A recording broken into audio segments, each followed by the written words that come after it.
friends, Bobcat here in the Art Mines. Before I get terribly far, I want to make two things real clear. One, no matter what I talk about today, I am not in any way advocating overthrowing government, not advocating violence against anyone. I'm just asking questions to you, to me, to whatever agent has been assigned to monitor this channel. Hi, hope you're feeling better. You looked rough yesterday. Just asking questions, not advocating violence or insurrection or any of that. Two, I'm just stuck here in the studio today. I'm on call. It is a beautiful spring day. Flowers are blooming, the sun is out, there's a nice gentle breeze, but my motorcycle is covered and I'm not going anywhere. So instead of just you looking at my ugly mug this whole time, I'm going to overlay some motorcycle riding footage. So here we go. When I'm sitting at home stuck on call, I do practice, painting, practice my art, work in the studio, try and create as much as I can. But I also practice dry fire drills. I try and familiarize myself and maintain proficiency on the firearms that I own.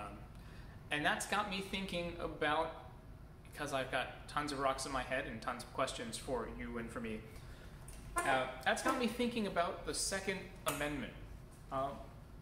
It's really badly written, and it reads, "A well-regulated militia being necessary to the security of a free state, comma, the right of the people to keep and bear arms, comma, shall not be infringed."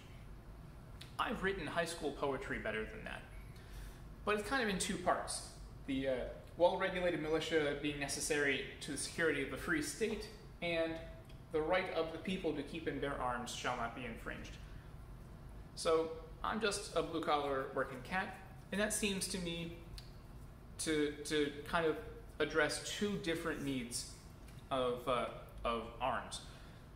The first part being well-regulated militia being necessary to the security of a free state. To me, that sounds like the right to be defended. At the federal level, we've got the military, Army, Marines, National Guards, and now Army, Marines, Air Force, the Navy, Coast Guard, and now the Space Force. Good job, y'all. So that well-regulated militia, that seems like the right to be defended, the right to be protected. And at the state level, the National Guard, sheriffs, state police, county, city police, has the right to be protected. But then that second part, the right of the people to keep and bear arms shall not be infringed.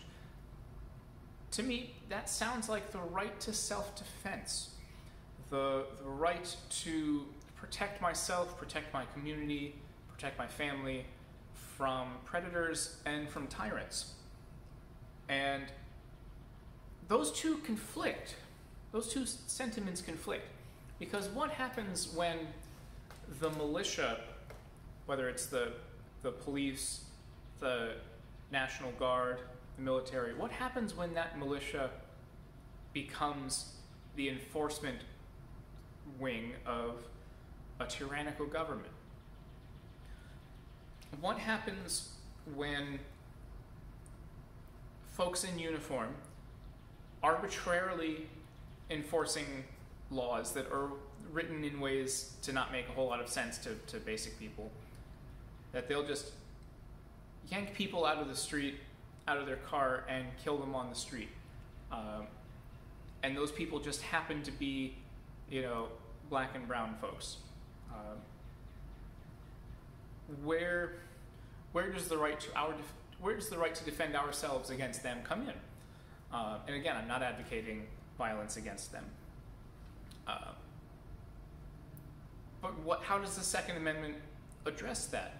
And a lot of folks will say that the bit where it says shall not be infringed, they take that to mean that assuming we can afford it, we should be able to get whatever weaponry we want. Whatever weaponry we feel is appropriate to protect and defend ourselves. And I don't know about you. You watching this, you may have more money than me. I don't really care about that. You may be able to afford to buy 10, 15 rifles for your safe, even though I only have my rifle and my pistol. You may be able to afford a light machine gun. Fine. But people like Jeff Bezos, Bill Gates, the Koch brothers, well, I guess one Koch brother now, I guess. People with that kind of money, they can afford to buy tanks. They could afford to buy combat vehicles, heavy machine guns. They could afford to buy missiles, multiple rocket launchers, drones with missiles, that sort of stuff. Should they be allowed to? And so that's where for me, when you say the right to keep and bear arms shall not be infringed, how far do you want to take that? Do you want to trust the head of Amazon with, a robotic weapons platform that he could take out striking workers or employees that have a dispute? Do you want, let's say some celebrity is really, really shitty with their spouse, and do you want them to, I guess, well, they can afford it, they can get what they want. Do you want them to have, a medium-range surface-to-surface missile that they could launch across the state of California? Like, I'm just making shit up, but you see what I'm getting at. So where does that come in? Where does the limitation apply, if it does? Does the Second Amendment end where the right...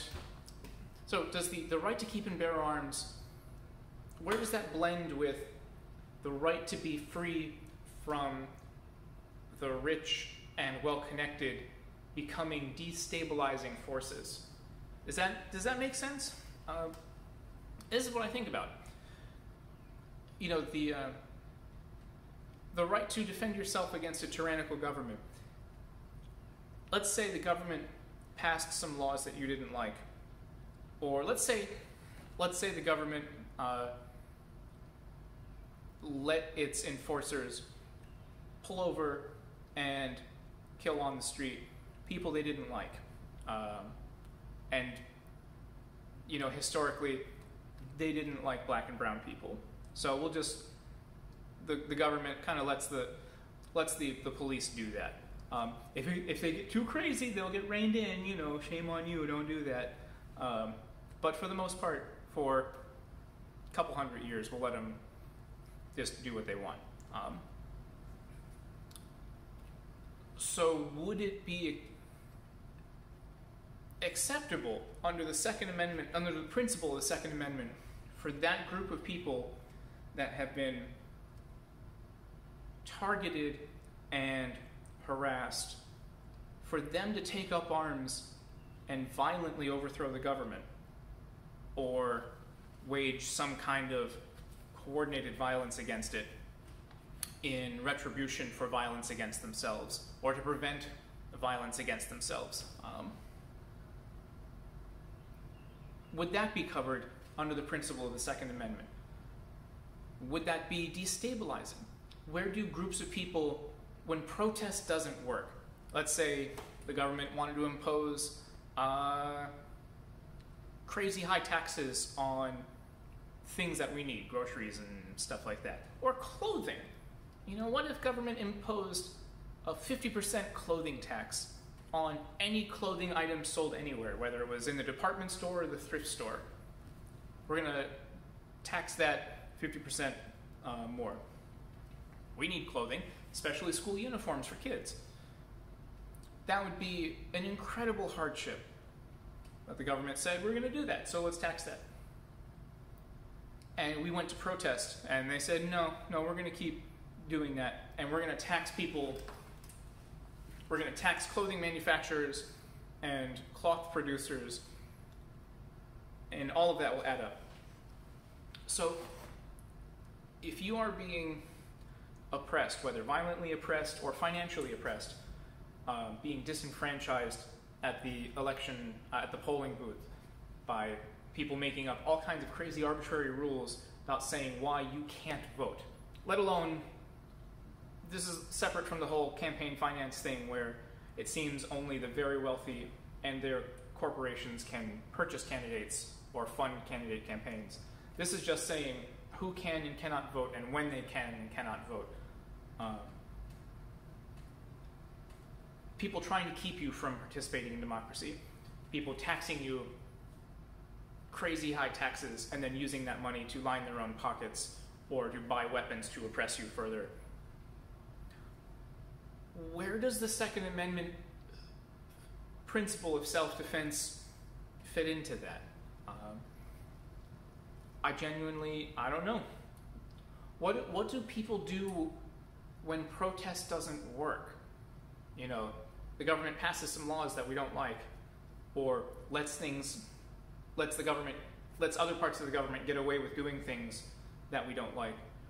And so we start protesting, and the government beats us and arrests us and shoots some of us, but doesn't stop what they were doing that caused us to be out in the streets to begin with. What do we do then? Like, what's the next step?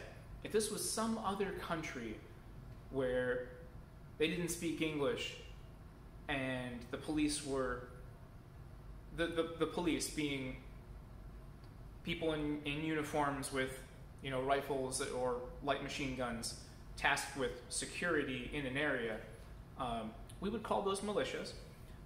But what would we call a militia that we saw that went after certain racial or ethnic groups way more than others? And then those racial and ethnic groups and the people that supported them rose up to challenge that. We would tend to be supportive. We would say, hey, that's not democracy. These people are being oppressed, and look at them rising up. But we seem to kind of have a double standard with that here, where under the principles of the Second Amendment, these groups should be justified in their actions. Wouldn't it? So, this is what I think about. Too much free time on my hands. Lucky for you and lucky for me, I'm going to be off my on-call duty rotation at the end of today. It's 3 o'clock now, so 9 more hours to sit through this, waiting for the phone to ring, and hopefully we'll get back to making some art, making some motorcycle stuff, and making some cool things in my kitchen. I hope you are safe and well fed wherever you are. I miss you terribly. My vaccine appointment, first one, is next Saturday, a week, 6 days from now, and one step closer to this garbage nightmare being over. Please remember to change your air conditioning filters. Please, it's the summer season. If you run yours as much as I do, change your AC filters. But I hope you are safe and well fed wherever you are. I wish you mucho, mucho, mucho amor. Practice your dry fire drills and get to the range when you can. I can't wait to see you soon. I miss you so much. Good luck.